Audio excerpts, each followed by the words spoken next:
as you do sadhana, then you're opening yourself to heal because you're taking time to be with yourself and understand yourself and maybe unpack things. Things are going to surface. They're not always easy to look at, but then you're open to delving deeper. And delving deeper might be, oh, you know what? I always want to try Tai Chi. I'm going to do it because I'm drawn to it, but trusting that intuition too, that you, whatever, what is it you like? If you like, painting or drawing, maybe that's your sadhana. So it can be a number of things, but it's that inward focus.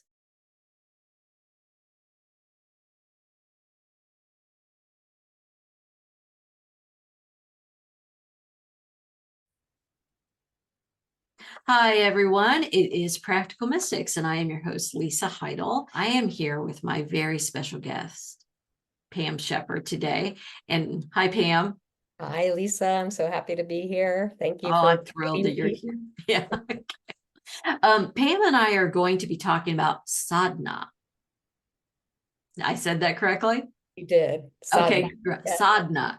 Okay, and can you very quickly tell the listeners what sadhana is? Yes, I'd say in simplistic terms or a few words, it's a spiritual discipline. So I did a little research because I knew we were going to be talking about this. I've been, on a path for quite a long time, about 35 years. But so sadhana to me has varying levels of depth. So sadhana at the highest level is a spiritual discipline. So that spiritual discipline could be a yoga practice that you do. It could be prayer. It could be repeating a mantra or the rosary. So it is a intentional spiritual practice. And I Oh, have other definitions that we can discuss that I research because it's a big spectrum of a definition. It's a broad definition, yet there's a lot of nuances to it. So on one website, and I thought this articulated it well for, I'd say, most people, it was stated that sadhana is the yogic term for daily spiritual practice. It is one of the main tools for working on the self and achieving a higher state of consciousness. And really, it can be any practice that you do to promote well-being. So whether it's yoga, meditation, like I said, prayer, exercise, or any health promoting habit. And the key is consistency and discipline. oh, that's so good. Okay, I'm going to go ahead and read your bio because I want to get one, your bio is amazing. I think they're going to get an insight into you from your bio. And then we're going to then run with what you just said about that consistency and well-being with sadhana. Oh, that's so good. Oh, that was so perfect, Pam. So Pam Shepard is a 35 plus year meditation practitioner, 20 plus year journal writer, lifelong athlete and learner, travel artist, writer, uplifter, coach, empath, and sincere friend. That's so good. Pam worked in corporate America, primarily as a leader of people in the field of information technology for over 25 years. She decided to take early retirement from Nike in November 2023 after working there for almost 11 years to rest, heal, reflect, and invest in a journey of reimagining and reinventing herself. She is a mother to an amazing son and a cat named Siddhartha, who is fabulous, by the way, right back there. Daughter to two inspirational 92-year-old parents who are celebrating their 70th wedding anniversary in 2024. Sister to four talented and caring siblings, and aunt to 7 brilliant nieces and nephews, and 3 energetic great nieces and nephews. Her other loves include good health, design, nature, scenic views, animals, and humanity. I think that's such a beautiful bio. And what you shared about sadhana as we were getting started And then to hear your bio, you're like, oh, I see this depth of, like you said, humanity, of, caring and, spirituality and connection to self on such a deep level in your bio. That's so beautiful. Oh, thank you so much. You're welcome. So, we've talked a little bit in the introduction about what sadhana is. And I'm curious, one, what brought you to sadhana? Oh, that's a great question. It was desperation. Mhm. Uh-huh. It was, I needed help. Um, I was in my 20s and I was a single mother and working and going to school. And I looked around me, and everyone that looked like me and everyone that was my age weren't having the same kind of experience I was, right? I had a advanced course of life. And I'd say that I was seeking. I was a seeker. I'm like, there's got to be more than just doing all these things, ongoing and chaos and kind of exhausting. And I was seeking. So I went about looking through um, people, talking to friends, and I had a friend that was in therapy at the time, and her therapist was a devotee of this path. And the path is called Siddha Yoga. And she invited me to a center one night, and I went to that center. Is foreign and different because it's Eastern philosophy, and I was just felt like I was at home. And from there, from then on, I just started studying on this path. And this path has supported me in my growth in my life, and seeing that challenges, often as hard as they are, end up elevating, end up pre preparing me for the next thing. And it's those challenging times that then open me up to even more of a deeper experience and more of a connectivity to people and to nature and all those things that I said, and living life moment by moment with gratitude and love. And I am really, because of doing this for so long, I am reaping a lot of those benefits because of the discipline, right? And the consistency. Not that I'd say I was that disciplined or that consistent when I first started, it took 5 minutes of meditation at first, and I sometimes would fall asleep. And other times I would be, practicing and thinking nothing's happening.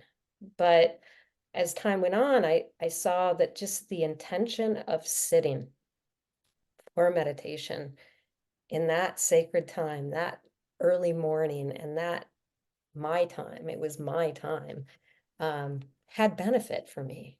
So Mm. as time went on, it grew and then expanded. I can tell you more about that, but I'd say I needed help in managing my life. And this sadhana has enabled me to manage my life better. And the type of yoga, can you explain that to the listeners who may not be familiar? Yeah, so Siddha Yoga is a path. It is a Eastern philosophy path. And there's, we can give the website link after this. Yeah.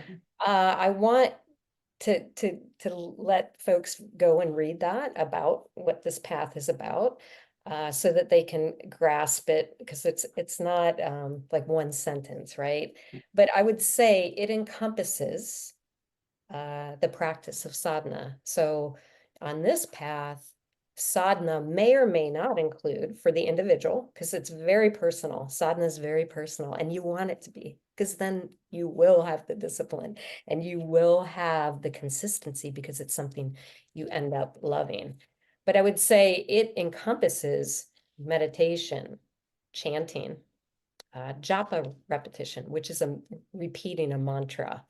It is selfless service. So, doing work for the sake of just volunteering, giving of yourself in any shape or form that, is appropriate.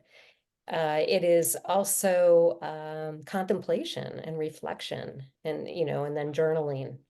Um, And so yoga. and yoga as well, and it's and breathing. So there's all of these Mm, aspects of this path that enable you to tap in where you need it. And I can say that my go-to has always been meditation because I liked it. I liked that quiet. I liked being silent. I liked getting to that space where it was, it's just me, with myself. But then I would say it changed, then, and I love movement, right? I've been an athlete my whole life. So yoga, I was already doing a little dabbling in yoga, and that opened me up. And so I started down the yoga path, and that's kind of ebbed and flowed, meaning I participate in yoga more so now than I have in many years. And might be that I took that early retirement to have a little more time.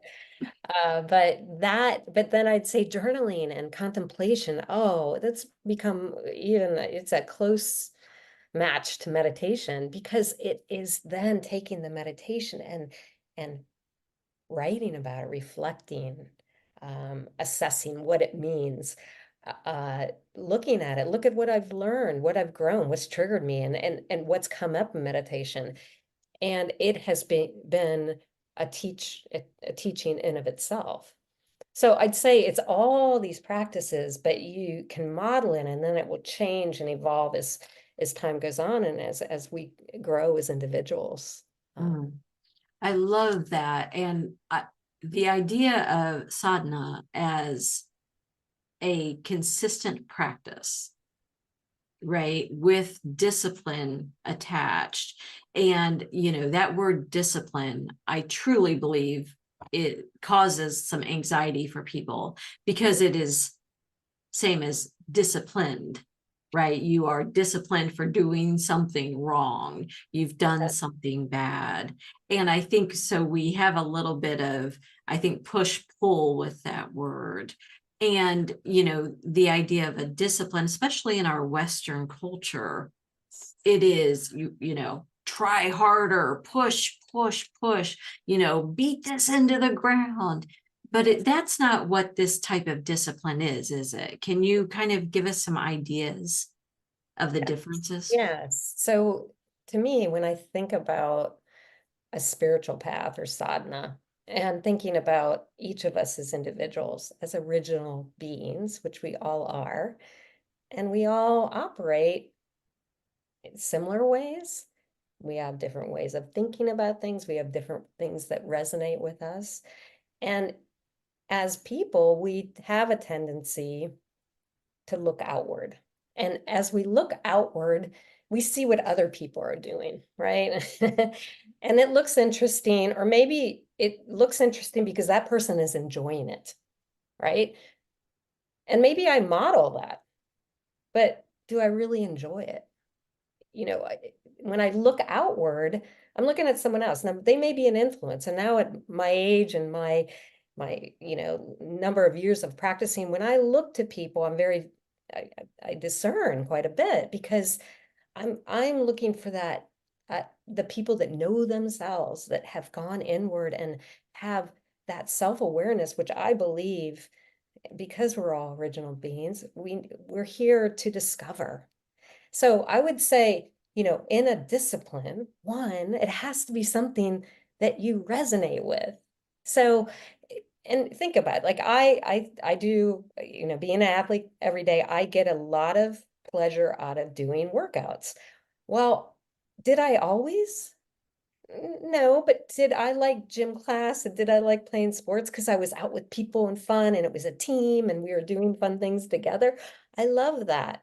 And so I found a mode of exercise that gives me that almost a childlike feeling, right? Of gym class or being on a team, yet pushing myself and getting stronger. Did it happen overnight? No. If I would have just did it once and said, oh, where's my results? Because we want instant results. I wouldn't be doing it, right? So I'd say the first thing, you have to really like what you're doing. So like the exercise in time, I started seeing results. But then beyond that is like the experience got deeper. It got deeper because I started enjoying the workouts, even when I was by myself, just being focused. And I would say, being a meditator, now I can focus better on my workout. I can focus better on most things that I put my mind to. Mm. So discipline would be, that thought you like doing this, it's something that you want to, strive for, that you want to experience. So that discipline alone, like liking it, and then going back to it on a cadence that works for you. So again, discipline doesn't mean gotta grind, I gotta get up and meditate again. No, it's this, all right, I'll set my alarm. And if I didn't sleep well the night before or something happened, I turn that alarm off and I sleep and I get the rest that I need because I think rest is important. But as a rule, I say no, I'm gonna get up and I'm gonna do that 20 minutes of meditation or 30 minutes of meditation because it's something that I'm doing for myself. So that discipline can be different for you than it is for me. It's what works for us in our busy lives, right? Because what works for me, Lisa, probably may not work for you, Yeah. right?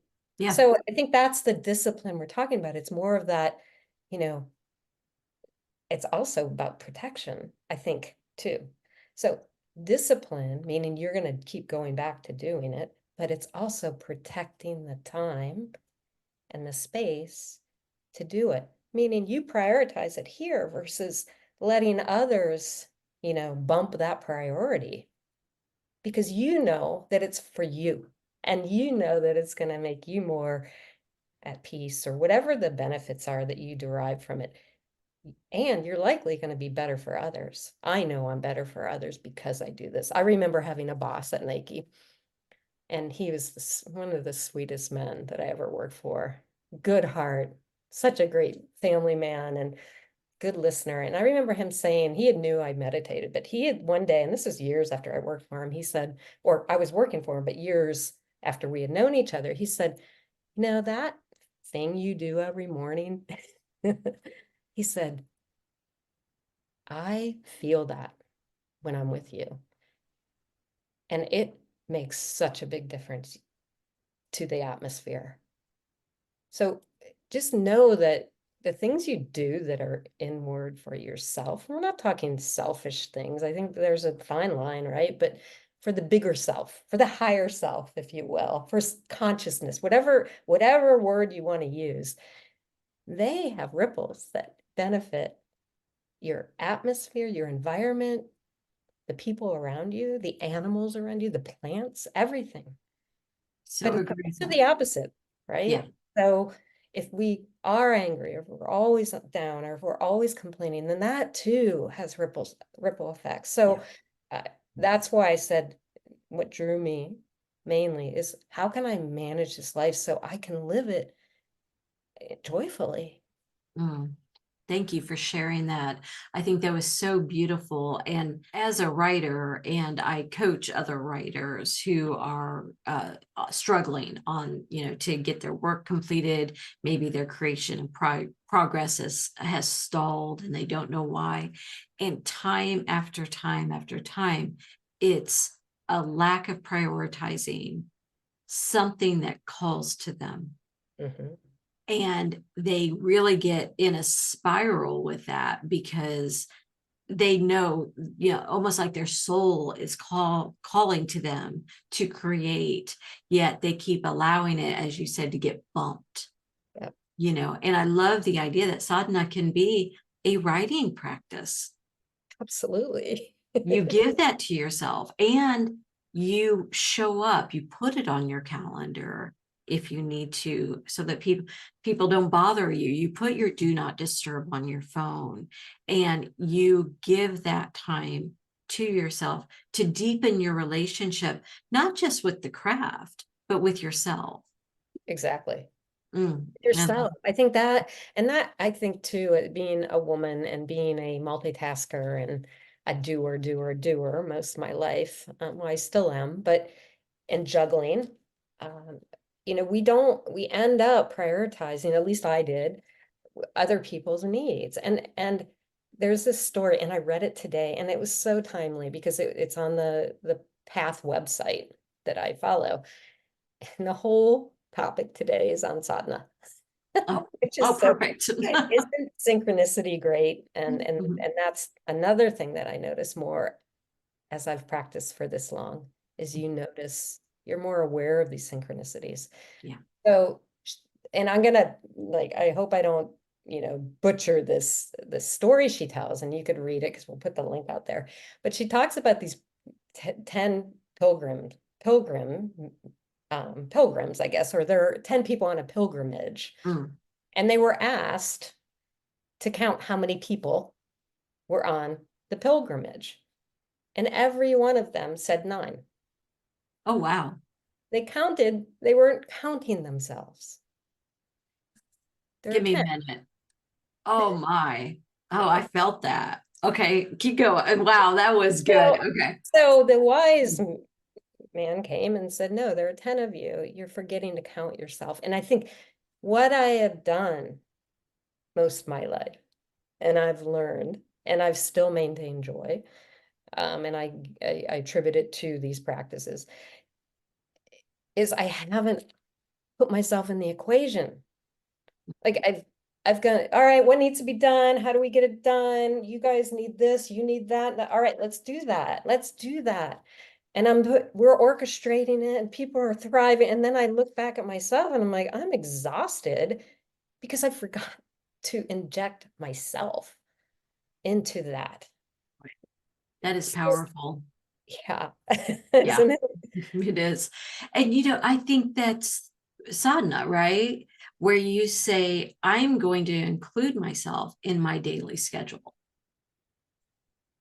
It seems simple, yet it's obviously not easy, right? Because people would be doing that more. And how many people at the end of the day go, I didn't do anything for myself. I hear people saying, I forgot to feed myself. Yeah. I I forgot remember to eat.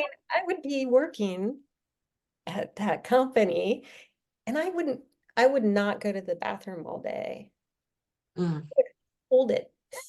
yeah, for no reason. Not, well, because I was in meetings or somebody needed me or I didn't, I mean, this is basic. Yeah. So I'd say I was good at doing my sadhana at home, and I was good even in my personal life somewhat, but work, it almost seemed like that took precedence. And I think we all have our own little thing that takes Yes. precedence. Could be your family, right? It could be your mom or your husband or your wife or your one of your children that is special needs, right? They take precedence. But however, there's always time. You know what? There's always priorities, and there's not always just a one. Now, maybe in certain we know crisis, yes, but most of the time there's 3 you can get done, right? I Yeah. think. And one of them has to be for you. And it has to be for your sadhana, whatever that is, however you want to define that, I Yeah. believe, because I know I believe that I'm here, in this living, breathing body, which I'm grateful for, to understand who I am. Mm. Um, And because I am original, and there's all these beautiful gifts of mine, just like there is with you and every human being out there. If we're always comparing to what's on the outside or looking at Hollywood or whoever you're looking at, and you're comparing, then you're taking energy and giving it away Yeah. to Yeah. this other being that you don't even know who they are necessarily. But you can know who you are, Mm. with that practice, looking inward. It's interesting as you're saying that about of course, we judge others by the mask that they're wearing, right? We don't know what's going on behind their social media accounts. We don't know what's going on behind closed doors, unless they're close and want to share that, right? I mean, we don't know what other people feel. We know what they emote through emotions, right? What they show us through emotions, but feelings and emotions are different things. Yeah. We feel internal and then we show emotions. So, being able to say, I don't really know what's going on with them. I'm going to return to myself Yeah. because that I have control over both. I can feel my feelings and then I can show my emotions, right? That is Exactly. the only thing in my control. Right. You know? Right. So, thank you for sharing that. With sadhana, um, I'm thinking of myself here. I'm going to be vulnerable here. I meditate and I do some yoga. I'm not a yogi, but I, practice yoga and usually with myself because I tend to like that time with me. Mhm. Um, Yet there are some things that I'm like, oh, I should be better at. So the idea of perfection, it keeps kind of bouncing around in my mind when we're talking about the practice of sadhana. And I want to talk with you a little bit about that because and we'll talk about some practical steps to integrate the sadhana practice toward the end. So stick around to the end so you can learn these practical steps. But I also want to talk about how you deal with that feeling of like, I should be better, I should try harder. I mean, we're Western culture, right? How Right. do you work with that practice? That's such a great question. I think so many people must experience that. At least I know a lot of my friends experience that.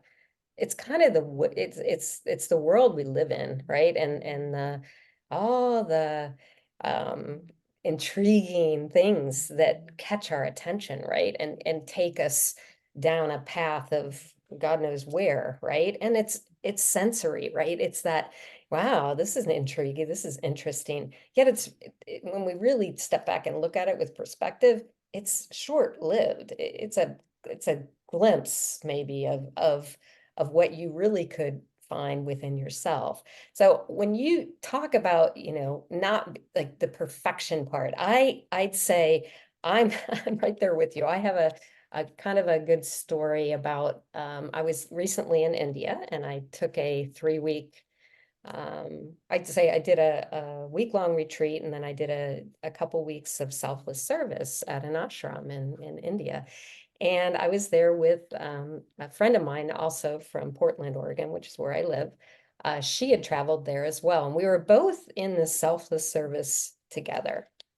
And it was interesting service. It was, anything you do that is selfless with good intention. Again, like what's the intention? I always think that's underlying. What is your intention? Is I think beneficial. So we were assigned to do accommodations cleaning. So we were cleaning the rooms that people were staying in when they went on retreat or were just visiting. And both Rashmi and I noticed, there's some areas within the accommodations work that, could be improved, right? Of course. I mean, that's part of my mojo is, all right, what do we got to get done? What needs to be Strategy. improved? I can figure out like that could be improved, that could be improved. And I can tell you over the years, that's exhausting to be in that mindset. And it's quite egotistical in a way, because it's like as if I know how it should be done, right? Which maybe in some cases I do because I've earned that knowledge and I've done the practice enough or done the work enough to earn that. However, when I was in this ashram and I was assigned to accommodation seva, that was my work. They didn't say, hey, Pam, we want you to improve our process, how we do things. No, that was not the reason I was there. I was there to do the work that they asked me to do. I was not there to fix anything. If anything, it would be me, right? That I could work on myself, which that's what selfless service does ultimately, right? It ends up bringing up things such as what I'm telling you, this story where I was able to see that while I was there and to kind of step back and laugh at myself. Like, there you go, Pam. You want to go fix things. No, no, no, no, no, my dear. Just do the work. And you can voice things if you'd like, but you don't have to be in it to like fix it and make things better, because how do we really know? Things aren't always what they seem, right? Yeah. Thank you for sharing that, because I think so often, once again, we go into a situation that if we have that ability, if we're strategic, we have a strong, organizational mind and, flow, and we want to be like, well, I can do this and I can do that. And, let me do this. And then if people are not responsive to that, we get triggered by that, even though we're the ones we're supposed to be in our lane. Yeah. And, I'm thinking of myself in situations where, I became frustrated and my cortisol just went through the roof, my stress level, where I was, no longer in a centered space, all because of my own thinking. No one did anything to me, Yeah. right? I mean, and it was my job to bring myself back. And I know people who've stayed in that for years because it's not the way they would do it. Right. Yeah. And that to me, like it is egotistical. I just had this conversation because I was on a Sadhana circle this morning with two other people that were part of the retreat that I took recently. And we talked about this. And one of the women shared that, that she would really contemplated this experience she and I both had. And how that's what she's always done, and almost like it was hers to do. And suddenly when you stop and realize that it isn't yours responsibility, it's refreshing. It's like finally, like, you're taking the load off and you're allowing things kind of to go their path. Doesn't mean you're going to watch some crisis and not get involved, or it's not Exactly. that apathy, right? I'm not talking about that. I'm talking Yeah. about knowing your, like you said, what was the way you put it? Your Your lane. lane. No, your lane. Yeah. Now, and I say that my whole corporate life, I really didn't know my lane. It's fixing everything. And I can tell you that people love that. Oh, But they'll just see. did it, Oh, oh, they loved it. But how much did it benefit me? yeah. Right. And it really, in the long run, probably created scenarios possibly that couldn't be sustained. Mm. Oh, Right. that's a very good point, because I think sometimes, we want that fix, right? In turn, like the hit Mm-hmm. of endorphins of, oh, look what I did. It's like, well, maybe you did that, but you're leaving India. Yeah. If you would have changed the system, the next Gonna people help coming me. in would have Right. been like, I don't know the system. Tell me the system, I'll work within the system, right? They would have no idea. So I love that. And I think, as female and female, identified people, like, we're trained to hustle. We're trained to, To prove yourself. I mean, yeah. I think part of it, unfortunately, like, it's probably, I don't know how antiquated that pattern is, but for me, I think part of it was even though maybe I wasn't conscious of it all the time, it was this, oh, I got to show that I can do this or that I know this. Well, you know what? We don't always have to show that. It's not necessary. Mm. So let me ask you, once you had that realization from the work that you do with sadhana and your practice of with consistency and leading to your well-being, once you realize that, how did that show itself in the work that you were there to do? Oh, I think it made it much more enjoyable. I I began to see it as just more focused attention on what I was doing in front of me without letting any of the red tape or whatever you want to call it, or process, or how other people were maybe reacting, to get into that in my way, in terms of like derailing me or triggering me. I suddenly just was focused on what was at hand. Mm. And I'd say I've had that experience often. I think we are all, I've been working with two terms for a couple of years now, many years probably, and they're resistance and force.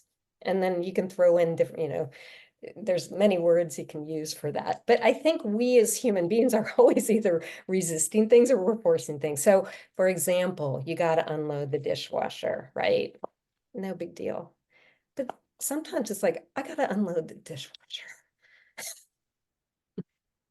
Yeah. Wow. I mean, really, it's not a big deal. But we have this resistance to Yeah. something.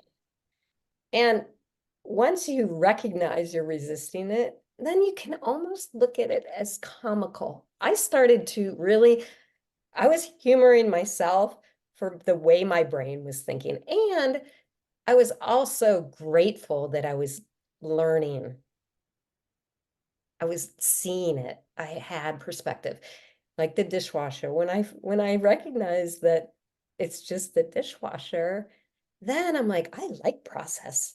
I like putting things away to get, and then I get into this enjoy. Like, yeah, I enjoy unloading the dishwasher because I shifted my perception. I shifted how I was looking at it. I didn't have to control or resist or force. I didn't have to, I just had to do it. Yeah. Oh, I love that. Yeah, I truly believe that the majority of our stress does not come from our to-do list. It comes from our thoughts about our to-do list. Absolutely. That's really, I mean, you do one task at a time. You can't do more than that. I'm not sitting here talking to you on my phone and trying to do my taxes. I'm not doing that, right? And so I feel no stress. But I'll guarantee you, if I was doing those things, I'd feel terrible stress, as would you. Yeah, and it would Right? be missing the conversation. It would be disjointed. Yeah, I mean, multitasking, and that's a whole nother topic we Yeah. could You go do one offline. task.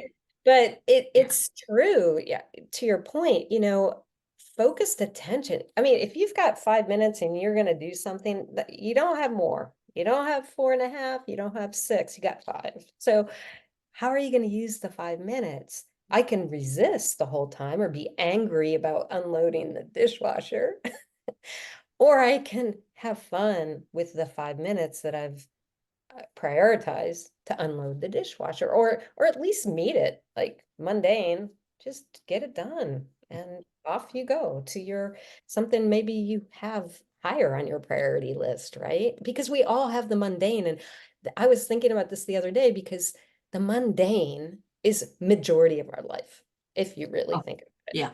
it, Mhm. right? Yeah, it The is. more Yeah. you can make peace with the mundane, I guarantee the more joy you're going to experience in your life, because it's not like we save up, like we're like grudge through all this stuff to get to vacation. And then vacation is like, it's not, it's not Yep. like, it's usually then where some people are disappointed because they had built it up so high and they needed it so bad Yeah. because they hadn't taken the time every day to take care of themselves, right? Or to do something that makes them feel good in their inward world.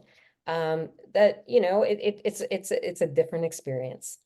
So I believe that mundane, the more we can just be dealing with what's in front of us and that we're capable of dealing with it, we can meet it, um, and do, stop and breathe, pause if you have to. I used to have a thing about brushing my teeth too, like the electric toothbrush was too long. It took It's two, really so 3 minutes. I mean, come on. Like, why am I even having that thought is funny. Right Yeah. now I can laugh at that. But there are times where I'm like, when is this going to be finished? And I know I'm not alone with certain triggers like this. We want to hurry things up. And why? What are we hurrying? You You know, know, what do we I'm miss to do? so in sadhana can turn you can turn anything into sadhana, right?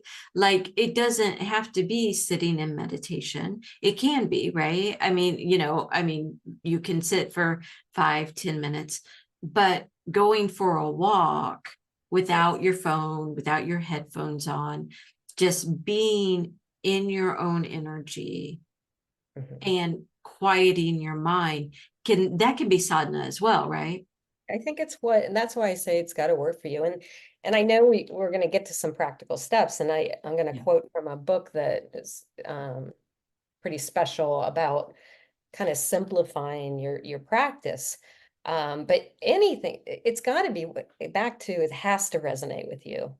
So if you like walks and that's what makes you feel at peace and like giving you your own time and where you can reflect and you can interact with nature, then that's can be your sadhana. And who knows if you're open to it, how it may morph into, oh, now I'm going to sit, and now I'm going to take, if I'm a Christian, maybe, or Catholic, I'm going to take my rosary with me and I'm going to do the rosary, or I'm going to take a book of scripture, whatever religion or spiritual path you align with, you bring it with you, and you may sit in a park or sit somewhere and you read a paragraph or two and you really contemplate it. So then that's part of your sadhana, and you're like, wow, this is feeding me. It's feeding me. And that's what I feel like. If we know the difference when things are feeding us versus kind of starving us Yeah, for draining us. Yeah. deeper, right? So I think it can be what you enjoy and then be open to let it expand, because I think as you do sadhana, then you're opening yourself to heal, because you're taking time to be with yourself and understand yourself and maybe unpack things. Things are going to surface. They're not always easy to look at, but then you're open to delving deeper. And delving deeper might be, oh, you know what? I always want to try Tai Chi.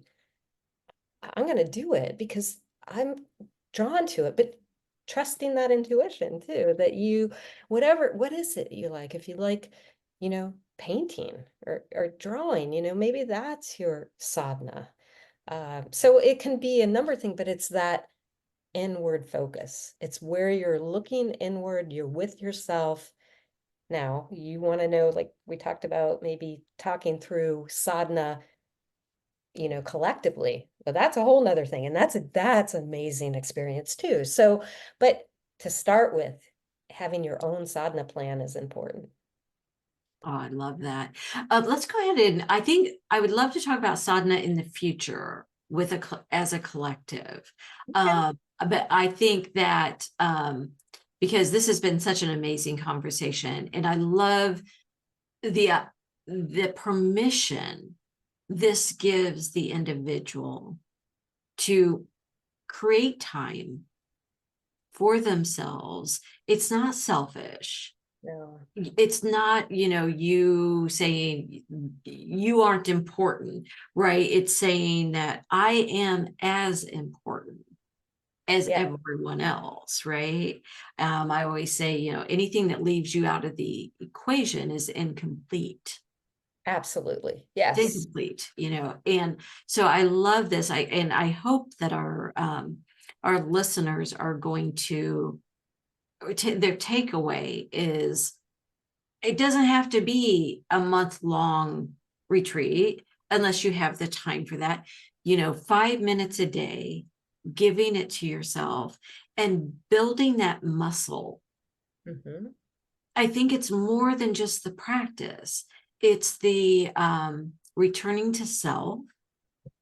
It's stillness so you can actually hear what is coming to you. Right. And it's I I don't know what, I mean, it's so much that you're giving yourself, and it's boundary setting Mm, at its finest, yeah. right? And I Right. love that you say that, because I would say when you define whatever it is that will be your sadhana, protect it, preserve it, protect it, like it's yours. So I'd say that's a boundary you have to set, and because that gives you that stable foundation. I believe it to be true. I know it to be true because that's been my experience. Stable foundation for which I can go out into the world from that center. And I people often ask me, meditation to me is like, if you have any attraction to it, don't give up, because it is the most beneficial practice, I believe. One thing that people ask me is, well, what's the biggest benefit? And for me, I was thinking about this about a year ago, and it was, I visit this center in my heart, which I believe is, my heart, consciousness, the higher self, God, whatever you want to call it, every day, a couple times a day, whatever my pattern's been. I know how to go there. And I can tell you, during times of strife and crisis, and where most people are lose, like they don't know what to do, I can go to that center like that. And I can bring the strength and the love and the presence, because I've been going there so often. I know it. I know how to go there. And it's held me up during the most challenging times, I can tell you. And I'm steady. And that steadiness has come from the practice, from the discipline practice and the consistency. Oh, boy, I felt that. It resonated so strongly in my body. I've gone through challenging times in my life, and every time I feel disconnected from that place inside of me, I miss me. Mhm. You can miss yourself as much as you miss others. And you may not even know what it is. Like, sometimes I think we're so far removed, and because of all of our circumstances, right? And we're all here working through stuff. Nobody is like exempt. Yeah. That that feeling, right? When you have that softness of your heart, or that connection within you. It's just, once you know where it's coming from, and what path you're taking to get to it, keep doing it. Mm. It will only allow you to blossom, I think, as an individual, and being that original being, showing the world that part of you, and showing yourself, and being able to be content in the mundane, right? Versus agitated or nervous or fearful. And returning to the practice, you build trust within yourself, Yes. Yes, right? absolutely. Because it stabilizes you. It gives back to you. It's subtle, right? Like, and this is where I think it is kind of mysterious, these kind of inward tools that we can use. We're not necessarily taught this in the West. We haven't been, more so now. But these tools are subtle, but repeated over and over again. I mean, they reap rewards like you not believe. Because that's where I said you start to recognize things more. Your awareness you're clearer. So then you pick up on things, and maybe you discern. Maybe you don't go to that place that something inside of you is telling you, you know what, you should probably not go there today. And you'd listen to it because you know that you trust it. Like you said, Listen to your intuition. Yeah. trust it. And it builds that intuition. That voice, that intuition is, to me, that's the self. We Mhm. know what it is. You know the difference. We all do. I Yeah. think it's subtle, but we do. Thank you for sharing that. And I keep saying that because you're sharing so well. I'm like, thank you. But I think so often I'm going to start meditating because something's broken, something's wrong, or, I'm going to start doing, workouts or yoga because I need to fix something. And sometimes that is the catalyst, right? We're in a struggle, we're seeking something, but then you can start using it because it enhances your life. And you want to keep making your life better, right? We're not trying to heal so that we can tolerate more, wounding. we're healing so that we can experience joy. And I think people get confused about that in our culture.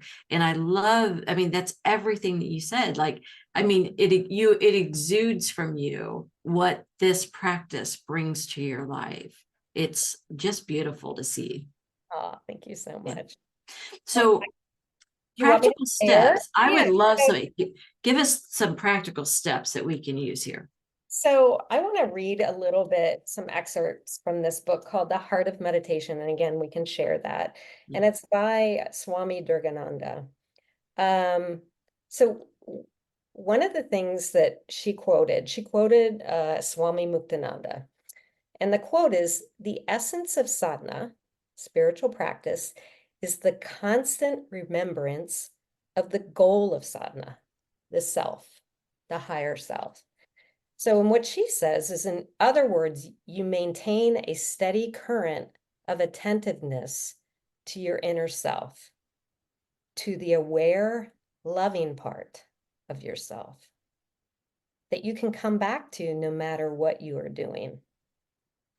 I think that's so powerful because if that to me right there, it's like, we all get triggered. Like that person said that, or that person cut you off in traffic.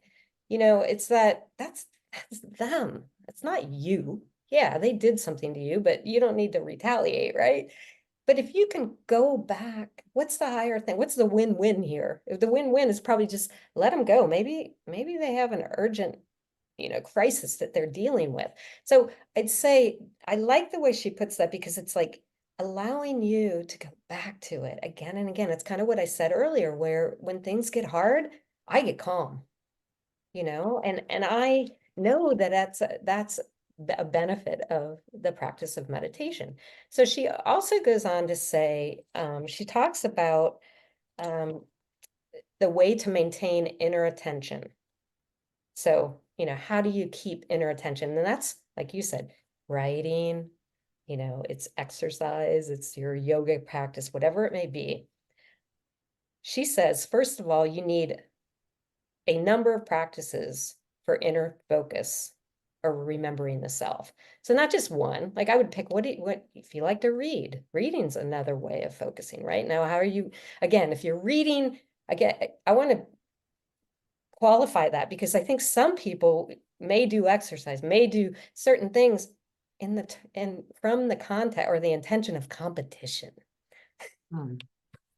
We're not talking about competition here. If anything, you're competing with yourself, but it's all about for you and it's not for anyone else. It's not bragging rights. It's nothing to do with anyone else. It's your thing, right? So you need a number of practices for inner focus or remembering the self.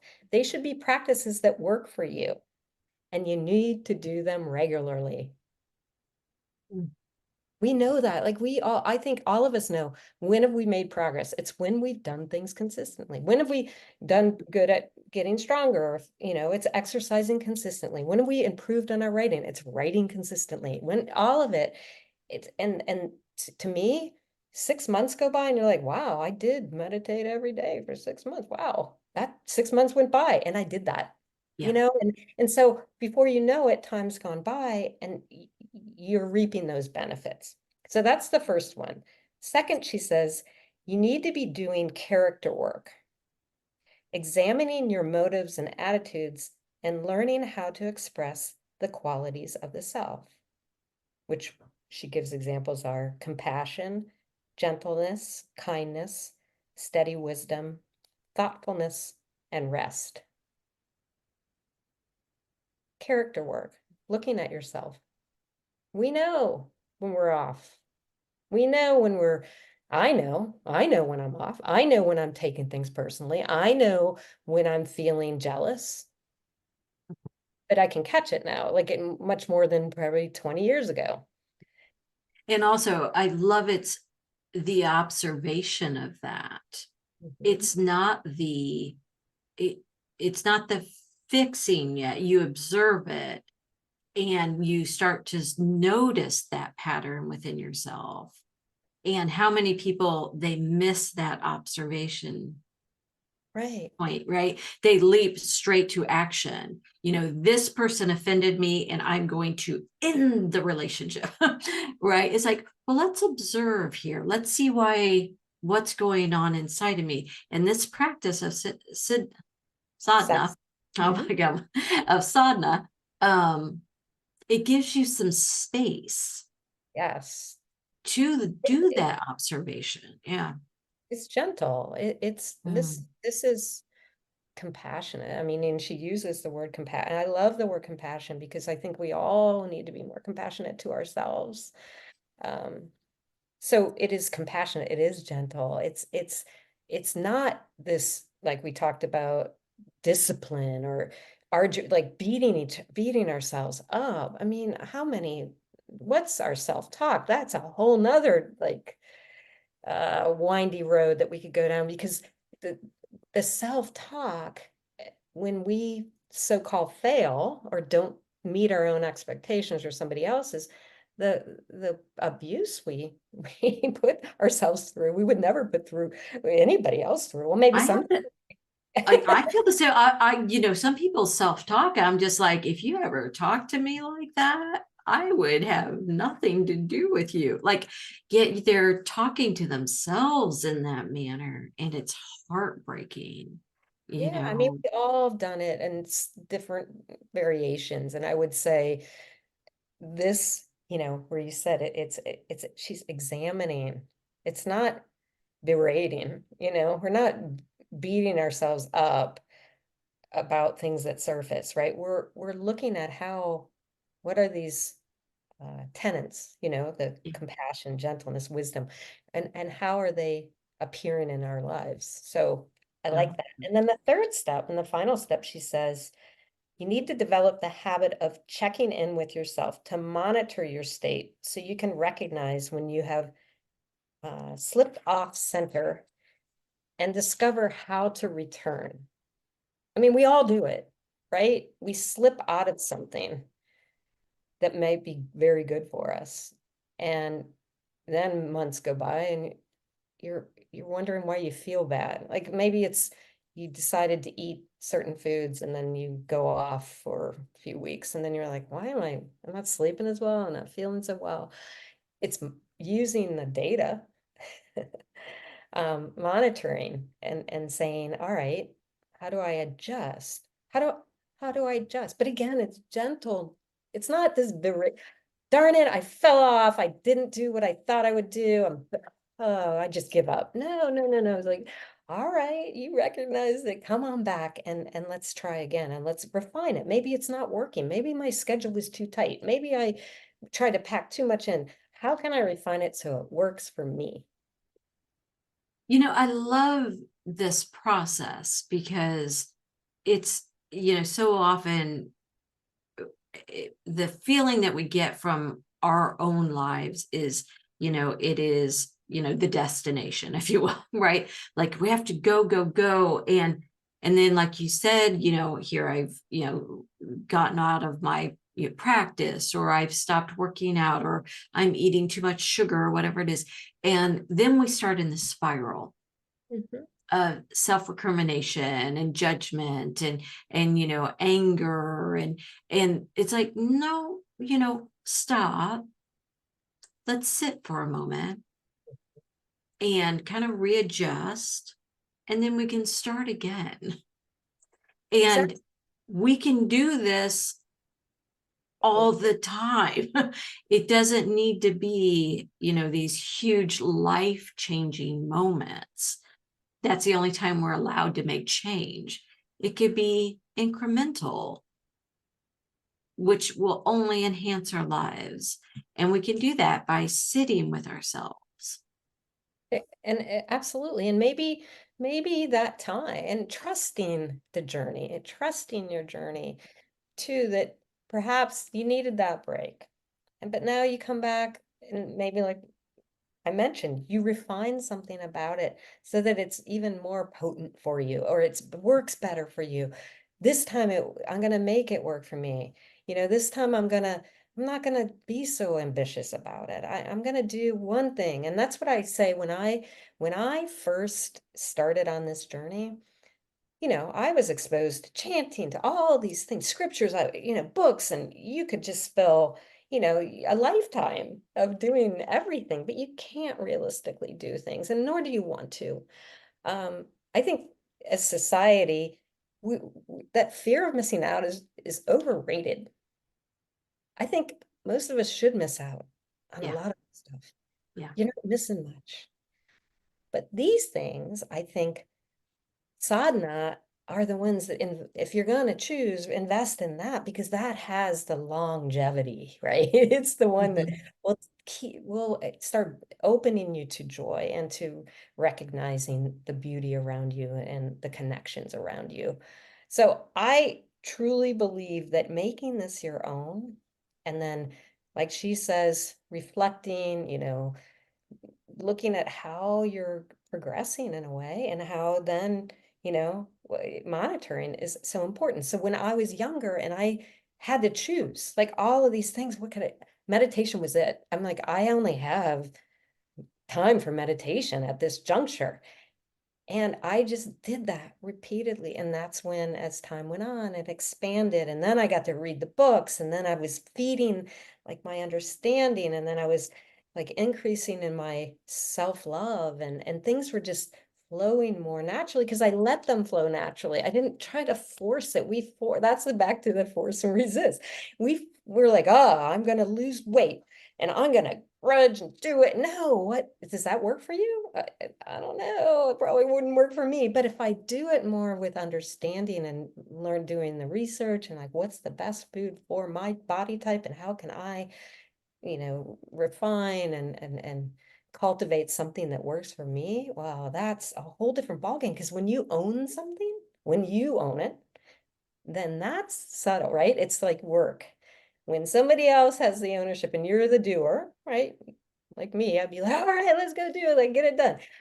But when you own it, there's a subtle difference. Suddenly there's more protection, you preserve it. Yeah, you're gonna make sure that you do what you have to do in in a compassionate way to follow through. I love that. I love this conversation because it opened up an avenue of information that I think a lot of people don't have. And, I think being able to say, this is my sadhana time, you know, so often, well, I need time with myself. We get pushback on that. Like we're doing something and then we try to explain it. It's like, no, but I need it. And why? We feel like we have to defend it, right? And when we take ownership of this is my sadhana, we don't feel the need to defend it. You're right. It's an And odd then it's like mental state. Yeah. what you mentioned earlier, it becomes a boundary in a way. And boundaries to me is a triggering word. So that's why I'm like, I work with that too, but I want to open up to it too, because I'm learning more boundaries. That's a lifelong lesson for me. Yeah. Boundaries is not a bad thing. It's a good thing. Now, again, we got to put the right intention under it or put it in context. It's not Yeah. that I'm like isolate, I've got boundary after boundary after boundaries. I got walls up against all around Yeah. me. It's not that. Yeah. So I like that. Yes, you preserve it. You're going to protect it. You're going to make sure it's a boundary and that people are aware that it's important to you and that and most people, when you say, hey, this is really important to me, I have to do it. They're like, do it. Yeah. Yeah. And those that don't, that's giving you data to Yeah. make a decision. Yeah. Been in situations where I tried to say, this is what I need, and people didn't like that. And so I was like, okay, you're telling me everything I need to know here. And I'll make decisions based on that. And I think that people don't realize that when you start taking your time back and giving it to yourself, the boundaries just automatically fall into place. Yeah, I We don't agree. have to work as hard. Right. Yeah, Right. if you check in with yourself, especially if you're debating, right, on whether or not to like go down a path where somebody's needing something or they're asked of you versus not, you kind of pause and you really think through what's the highest, that I can do that in your mindset based on where you are. That too will give you information of what to do. And again, I think trusting, the more you get to know yourself, the more you spend time with yourself, the more you can trust yourself. And then your decision making is improving, your growth is coming along. You're making strides at knowing who you are, what is good for you and what may not be good for you, and where to look next, and then what to be open to. So I think it's subtle again, but it's healthy, and it's, to me, in this chaotic world where there's so much um on the exterior that can trigger you, having that solid sadhana practice will enable you to manage your life better, will enable you to say, can I control that? I can't. Doesn't mean I close my eyes to it, but I don't need to spend any time, complaining about it, or about something I can't even affect. Yeah. I'm going to spend my time in a different manner. I can make that choice. We all can make those choices. It's just whether or not we're willing to do it. And I think that's what sadhana is. It's choice making. You're making the decision to put some discipline, some structure around something for you that's going to enhance your well-being. I think that's beautiful. Thank you. Thank you. Such a pleasure. I definitely want to have you back on Practical Mystics so we can delve into some of these other topics and share them with people that maybe haven't been exposed to this information. And, I'm thinking, my brain, I'm like, I know what I'm doing for my sadhana. No, I know what I'm going to be doing. So Well, once again, I was just going to say too that you're not, for those of you listening and thinking more about sadhana, you're not alone.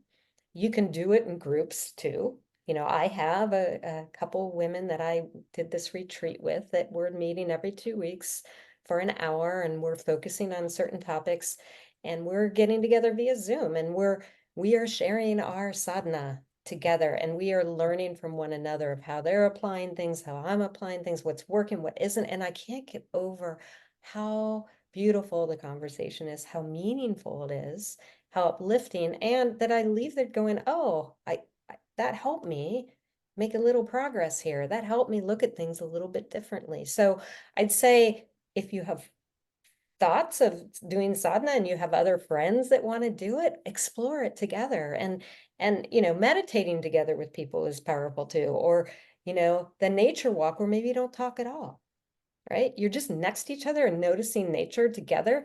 These are powerful things you can do together if you've got a kind of similar, what's the vision? What are we trying to accomplish? Or what's the topic at hand? So I'd say your own sadhana plan is very important, but how you get support for that plan and how you execute on it, you can get so much help from your friends, from others. You can, who knows, maybe Lisa, you'll do some sadhana circle sometime on your, as a podcast or a YouTube podcast. That would be cool. You never know. So you're thank not. you for that. That's so good. And, I'm glad that you brought that up because, it does, talking about your daily spiritual practice of sadhana, it doesn't have to be solitary and it doesn't have to be isolating.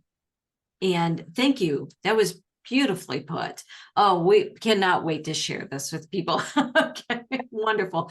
Definitely want to have you back, Pam. It was such a pleasure.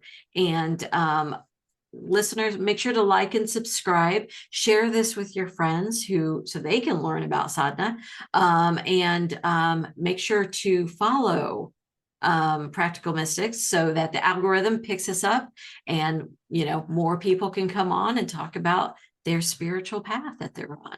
So as Pam, you're such a pleasure. Come back. So much, Lisa. Thank you so much. It was so much fun talking about sadhana, and something that I've loved doing and know can help so many people if they tune inward. So thank you. You're welcome. All right. Bye, everyone. Bye.